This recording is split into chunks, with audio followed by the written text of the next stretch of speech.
Warahmatullahi wabarakatuh. Kita akan masuk kepada pengenalan. Apa itu feminisme? Feminisme merupakan sebuah ideologi yang kompleks dan berbagai tujuan untuk mencapai hak kesetaraan jantina dalam semua aspek masyarakat, terutamanya kaum wanita.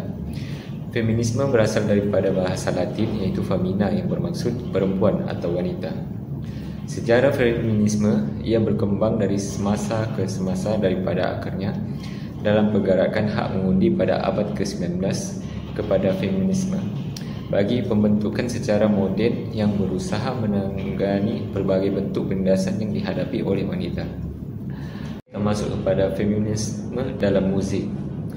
Feminisme dalam muzik merujuk kepada penggunaan muzik sebagai alat ekspresi, penentangan dan perjuangan oleh wanita terhadap ketidaksamarataan gender.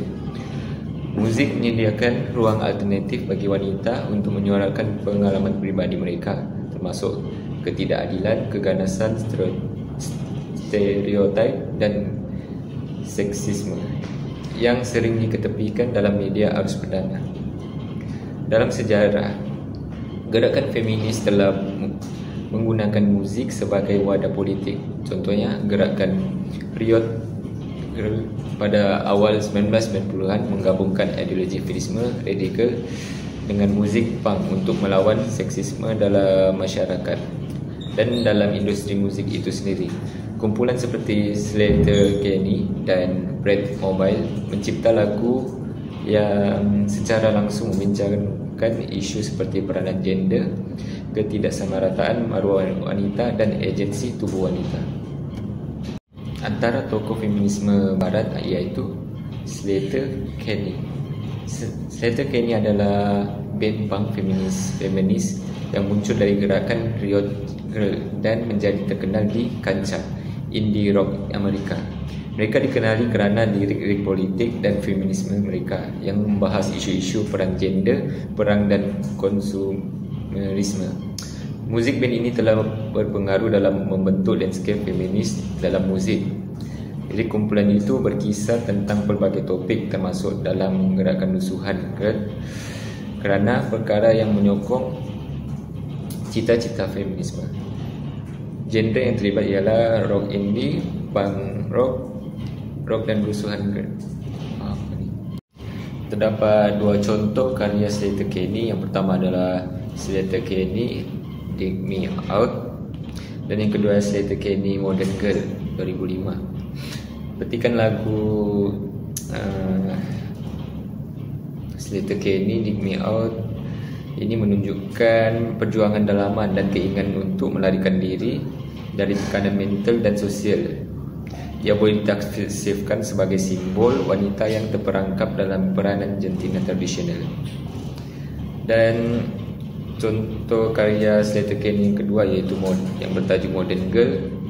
Lagu ini mula dengan nada gembira tetapi kemudian menjadi sindiran terhadap idea wanita moden bahagia dalam sistem kapitalis dan patriarki.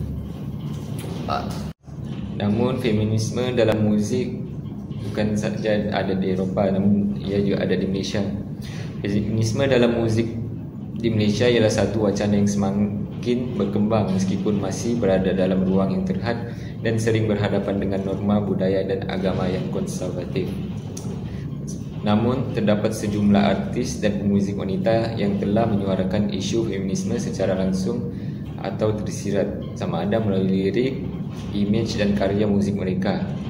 Antara artis Malaysia iaitu Yuna dengan lagu Rescue oleh Yuna yang mengangkat imej wanita berdikari dan yakin dengan diri sendiri. Mulai lirik seperti She don't need no rescue, she okay. Lagu ini menolak stereotip bahawa wanita lemah dan perlukan penyelamat. Yuna menunjukkan bahawa wanita mampu mengawal hidup sendiri tanpa bergantung kepada sesiapa. Lagu ini selari dengan nilai feminisme moden yang memperjuangkan kebebasan, kekuatan, dalaman dan hak wanita menentukan identiti mereka sendiri. Pemilihan Yuna yang bertudung juga membawa mesej bahawa feminisme tidak terhad kepada satu bentuk sahaja, malah ia juga boleh bersifat pelbagai dan inklusif.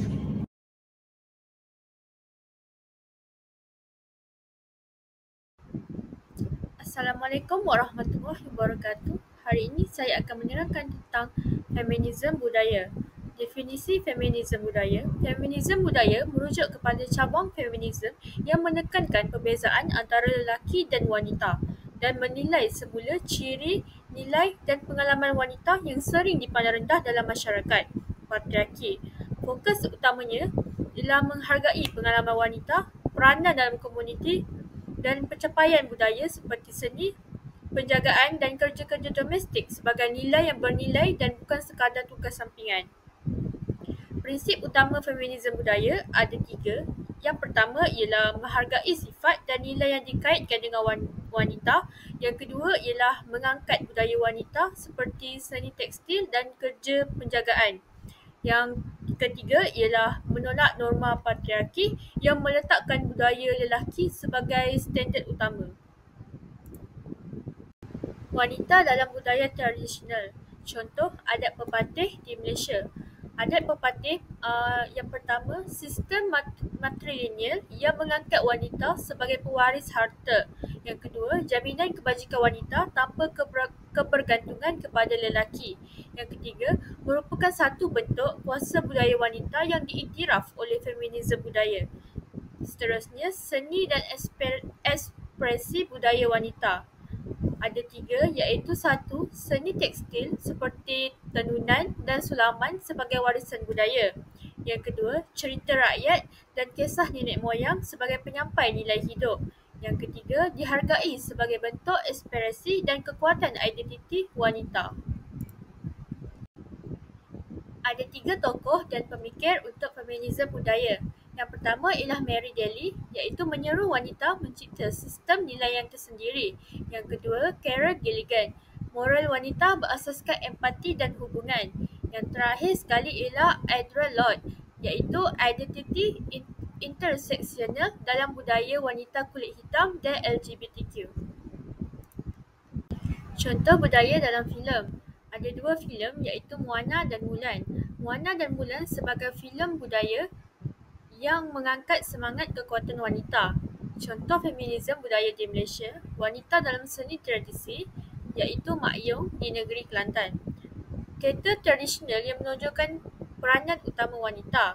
Yang kedua, diwarisi secara lisan, pelakon wanita yang membawa kisah dan emosi. Yang ketiga, dulu dilarang, kini diiktiraf sebagai warisan dunia UNESCO. Yang terakhir sekali ialah sebagai lambang ekspresi budaya dan kekuatan kekuatan suara wanita. Feminisme budaya mengangkat budaya wanita sebagai sesuatu yang bernilai dan wajar dihargai. Ia kerana menyemai semula penghargaan terhadap ekspresi wanita dalam seni dan komuniti serta mengimbangi perjuangan hak wanita dengan akar budaya tempatan. Kajian kes Mak Yong sebagai ekspresi feminisme budaya. Mak Yong, teater tradisional Kelantan yang diiktiraf oleh UNESCO 2005 sebagai warisan budaya tidak ketara. Persembahan dominan oleh wanita, terdiri daripada pelakon utama dan pewaris tradisi. Hadwin 2010 menyatakan bahawa Mak Yong bukan sekadar hiburan, ia adalah ekspresi identiti wanita Kelantan. Zainal Anwar pula menyifatkan larangan terhadap Mak Yong sebagai satu bentuk penindasan budaya terhadap suara wanita. Dalam feminisme budaya ini menggunakan teori interseksionaliti yang diperkenalkan oleh Kimber Crenshaw yang menekankan bahawa wanita mengalami penindasan secara berganda, bukan hanya kerana gender tetapi juga kaum, budaya, kelas dan agama. Teori ini juga membolehkan kita memahami bagaimana wanita Melayu dan dalam Mak Yong berdepan diskriminasi yang berlapis, iaitu sebagai wanita, orang Melayu dan sebagai penggiat seni warisan dalam kerangka negara Islamik moden. Kaitan dengan Malaysia dan Mak Yong, wanita Melayu dalam seni tradisi menghadapi tekanan budaya, agama dan jantina secara serentak. Kesimpulannya, Mak Yong ialah contoh nyata bagaimana seni warisan wanita menjadi ruang feminisme budaya dalam konteks Malaysia. Seterusnya, feminisme dalam fashion.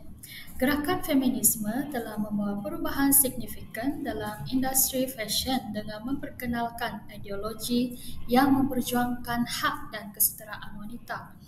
Feminisme dalam fashion muncul sebagai bentuk penolakan terhadap patriarki yang selama ini mendominasi industri tersebut. Tokoh-tokoh seperti Coco Chanel, Diane von Furstenberg dan Vivienne Westwood menjadi pelopor dalam mengubah pandangan fashion yang membebaskan wanita dari kebergantungan terhadap penampilan fizikal semata-mata sekaligus memperjuangkan hak-hak perempuan dalam dunia fashion. Misalnya, Coco Chanel merancang pakaian praktis yang membolehkan wanita bergerak lebih mudah dan meninggalkan penggunaan korset yang menyeksa terutama bagi pekerja wanita pada zaman Perang Dunia Pertama. Berikut adalah antara pereka fashion jenama dunia, iaitu yang pertama Nicolas Zesquer, pereka fashion bagi Louis Vuitton. Yang kedua Maria Grazia Chiuri, pereka fashion bagi Dior. Yang ketiga pereka fashion bagi Gucci, Alejandro Michel. Yang keempat Stuart Vevers, pereka fashion bagi Coach. Dan yang terakhir adalah Sophie Delafontaine, pereka fashion bagi Longchamp. Fashion dalam budaya Asia Timur. Di Timur Asia, fashion feminisme menggabungkan elemen tradisional dengan gaya moden sebagai bentuk ekspresi identiti kaum wanita. Misalnya, di Jepun dan di Korea Selatan, perubahan fashion dari pakaian tradisional seperti kimono ke gaya barat yang lebih bebas dan eksperimental pada era 1970-an hingga 2000-an menunjukkan bagaimana perempuan mulai mengekspresikan kebebasan dan kepercayaan diri melalui pilihan pakaian mereka. Manakala fashion feminisme di Malaysia berkembang sebagai cerminan dari semangat pemantapan wanita yang menggabungkan nilai tradisional, moden serta konteks sosial budaya tempatan. Antara pereka fashion yang terkenal di Malaysia yang mempelopori yang menerapkan feminisme dalam rekaan mereka ialah Rizman Ruzaini. Rizman Ruzaini menginjeksi nilai feminisme dalam koleksi mereka, khususnya untuk wanita berkerjaya atau wanita besi, Iron Lady. Koleksi Pramusim Gugur 2024, mereka telah menampilkan busana yang menggabungkan unsur maskulin dan feminin secara seimbang dengan fokus pada pakaian yang elegan dan sesuai untuk wanita korporat yang ingin tampil percaya diri dan menarik di tempat kerja maupun acara sosial. Lain pula bagi Alia Bastamam, iaitu salah seorang pereka fashion di Malaysia juga. Beliau menggunakan pendekatan peribadi dan konsep dalam rekaan busana beliau yang mencerminkan sifat dan ekspresi wanita. Rekaan beliau yang menggabungkan keindahan alam Asia Tenggara dan juga Malaysia. Assalamualaikum warahmatullahi wabarakatuh. Hari ini saya ingin membentangkan feminisme dalam seni. Definisi feminisme seni adalah merujuk kepada gerakan, pendekatan dan pemikiran dalam dunia seni yang berasaskan prinsip feminisme, iaitu perjuangan untuk kesamarataan gender, pengiktirafan terhadap pengalaman wanita serta penolakan terhadap dominasi patriarki dalam dunia seni. Dia menentang ketidakseimbangan gender dengan mengubah sistem seni yang dikawal oleh lelaki dan memberi ruang kepada kaum wanita. Seterusnya, dia mengangkat suara dan pengalaman wanita dengan menggunakan seni untuk menceritakan pengalaman, keganasan gender dan lain-lain. Seterusnya, tokoh feminisme dalam seni. Di sebelah kanan ini merupakan Hannah Wilke yang merupakan salah seorang tokoh feminisme dalam seni. Beliau merupakan pelopor dalam body art dan seni konseptual feminis. Beliau menggunakan tubuhnya sendiri dalam seni untuk menunjukkan bagaimana wanita dijadikan objek dalam budaya visual.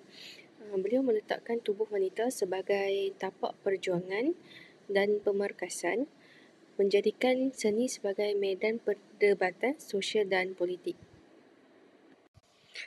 Seterusnya, tokoh feminisme seni di Malaysia. Yang pertama ialah Shiro Reto. Beliau bersifat berani dan peribadi, menolak naratif dominan yang menindas komuniti minoriti gender. Yang kedua ialah Sharon Chin. Beliau menerapkan nilai feminis melalui aksesibiliti seni dan kritik terhadap kuasa patriarki dalam struktur sosial dan politik. Yang ketiga ialah Yen Ilan. Beliau menyalahkan nilai kerja domestik, tradisi wanita dan seni etnik yang sebelum ini kurang diiktiraf.